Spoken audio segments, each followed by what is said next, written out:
Hay una gran cantidad de violencia en cada ser humano. Si no es canalizada o entendida, romperá en guerra o en locura. Por ende, en este video se hablará sobre la violencia intrafamiliar, un problema social el cual elegimos por ser muy generalizado, ya que nuestra cultura se encuentra inmersa en un contexto que no solo lo valida, sino que permite que se siga fomentando este tipo de actitudes, comportamientos y relaciones desiguales, donde el abuso del poder es lo más común, lo cual dificulta la interacción plena y positiva de las personas, trayendo así como consecuencia la pérdida del bienestar y la dignidad personal. Frecuentemente es difícil distinguir cuando un acto es violento, puesto que se ha normalizado en nuestra vida cotidiana. Primero que nada, ¿qué es la violencia intrafamiliar? Es un fenómeno social que ocurre en casi todos los países del mundo. Se define como el uso deliberado de las fuerzas físicas o psicológicas para controlar, manipular o atacar a los miembros de la familia. En cualquiera de sus diferentes manifestaciones, la violencia siempre es una forma de ejercicio del poder de dominio. ¿Cómo se da este tipo de comportamiento? Para que la conducta violenta sea posible, tiene que darse una condición, que es la existencia de un desequilibrio de poder que puede estar definido culturalmente o por el contexto, o producido por maniobras interpersonales de control de la relación. ¿Y a qué se debe?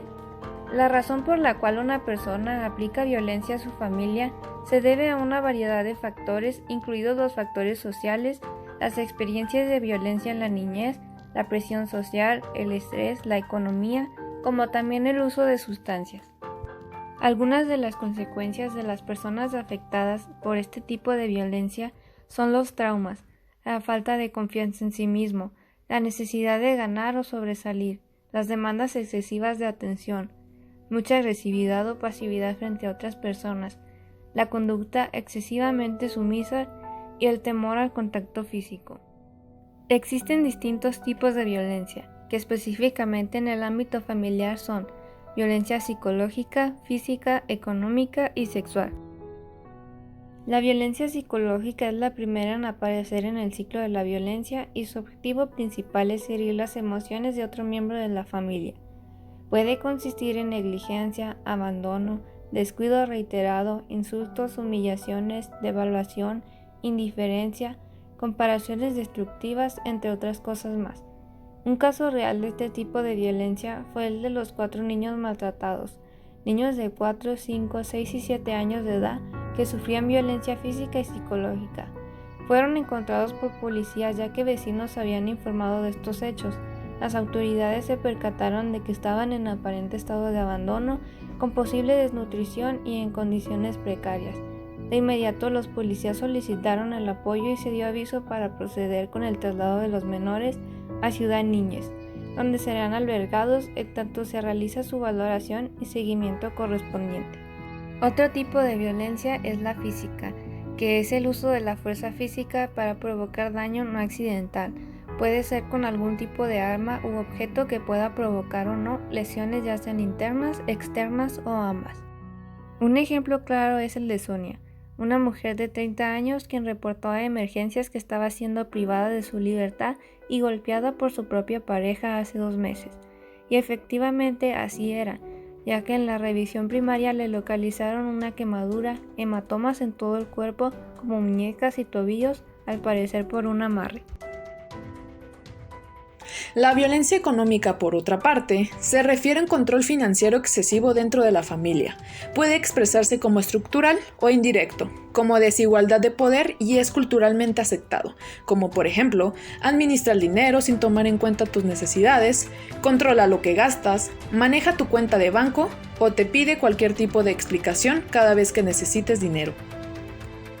Un caso reciente fue el de Diana Luz Vázquez Ruiz. La noticia fue la siguiente. Fueron 4 años los que Diana se la pasó en los juzgados sin tener éxito para obtener el monto que el papá de su hija, Sabina, tiene la obligación de pagar, según el Código Civil Federal, y que ella tiene el derecho de pedir. Eso la llevó a encabezar en su entidad la lucha contra la violencia económica de las madres solteras. Último, pero de los más usuales de los tipos de violencia en la familia, la violencia sexual. Se refiere al hecho de tener cualquier tipo de contacto sexual de manera obligada con otro miembro de la familia. te obliga a tener relaciones sexuales a pesar de que tú no quieres. Si alguien te manipula o chantajea para realizar prácticas sexuales que no te agradan, se burla o hace comentarios humillantes acerca de tu cuerpo, te obliga a tener relaciones sexuales sin el uso de métodos de prevención para embarazos o infecciones de transmisión sexual, usa la fuerza física para tener relaciones sexuales contigo, estás siendo víctima de la violencia sexual. Un caso de este tipo de violencia y que pasó aquí en Jalisco fue el de una niña de 10 años abusada gracias a su madre. El 22 de septiembre del 2014, en el interior de una finca ubicada en el municipio de Zapopan. Ese día, la víctima se encontraba en su domicilio acompañada de su madre, Angélica, y un sujeto con el que la madre quería tener un hijo. Sin embargo, esta no podía embarazarse. Por este motivo, Angélica le dijo a su hija que le prestara su vientre porque quería tener un hijo del sujeto. La menor se resistió a la petición de su madre, motivo por el cual Angélica se molestó, y el hombre abusó de ella con el consentimiento de la progenitora. Sin embargo, la víctima le contó lo sucedido a su tía, quien acudió ante la autoridad a presentar la denuncia. Finalmente, Angélica y el sujeto fueron detenidos. Las estadísticas sobre esta problemática son las siguientes. Con cifras del Secretariado del Sistema Nacional de Seguridad se puede advertir que este año van 1,000 carpetas de investigación más en el tema de violencia intrafamiliar, en comparación con el 2020, cuando para entonces la mayoría de los jaliscienses eran invitados a permanecer en casa. Cualquier miembro de la familia, independientemente de su raza, sexo y edad, puede ser agente o víctima de la relación abusiva. Para el 2020, y ya cuando la pandemia había alcanzado a México y a Jalisco, se reportaron 3,779 denuncias en total. El mes de marzo fue el que presentó la cifra más alta, con 1,094 casos.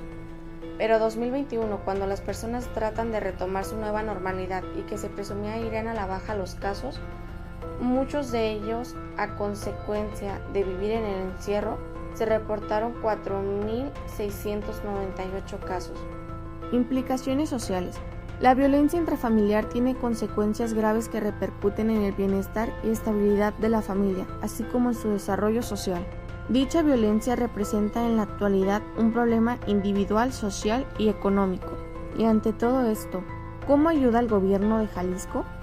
El gobernador del estado informó que también se amplió la capacidad de refugios temporales para mujeres y niños, gracias al apoyo del sector empresarial, con la finalidad de resguardar a más víctimas de violencia familiar en caso de que llegue a ser necesario.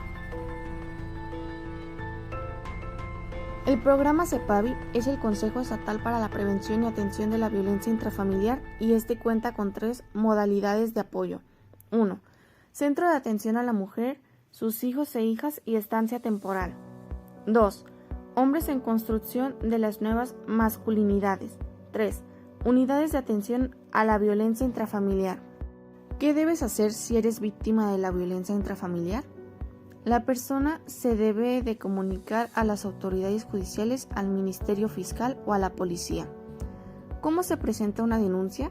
De manera presencial o virtual. Puede ser presentada por la víctima o un tercero. Al momento de denunciar se deben especificar el tiempo, el lugar y descripción de los hechos. Para atención de emergencias en casos de violencia familiar, marcar al 911. Acudir personalmente al DIF. Las unidades brindan atención integral a las mujeres, niñas, niños y adolescentes que de alguna forma han sido violentados en el núcleo familiar, con grupos de apoyo psicológico de manera individual con el fin de eliminar la violencia en su familia. Con el gusto de saludarle. Este es nuestro proyecto de investigación final, conformado por Kennedy, Nancy y yo, Brenda. Para finalizar con este video, les presentaremos nuestras reflexiones. La violencia intrafamiliar es un tema muy complejo, porque por desgracia a muchas personas les gusta vivir así. La violencia es la posibilidad de destruir a alguien solo con las palabras, miradas o insinuaciones. Es a lo que se le llama como violencia perversa o acoso moral. Y no solo eso, sino que también analiza el mecanismo de funcionamiento de ese proceso en la pareja y en la familia, una especie de espiral depresiva, cuando no, suicida, que arrastra irrevocablemente a las víctimas en su caída mortal. Por esto, Es de suma importancia que se les brinde apoyo a las víctimas y poner un alto a los agresores. Probablemente sería muy complicado hacer entender a un agresor, ya que éste lo asocia como si fuese lo correcto, pero esto se podría prevenir si se escuchara a las víctimas, si se educara a las comunidades y a las familias, si se reconoce las señales de violencia, si se lograra modificar las actitudes y normas que fomentan la violencia y la discriminación. Construir relaciones de igualdad y equidad con nuestra pareja o con nuestra familia es una tarea de todos los días que implica antes que nada reconocer que nadie merece ser maltratados, que nada justifica la violencia y sobre todo que somos personas, no cosas. Por lo tanto, tenemos el derecho a ser tratadas con respeto, libres de toda discriminación, coerción o manipulación. Romper el silencio y empezar a rebelarse contra una vida de violencia será posible cuando se encuentren personas que escuchen, crean y no juzguen a las personas afectadas. Ellas necesitan un espacio donde sean apoyadas desde el respeto y la solidaridad.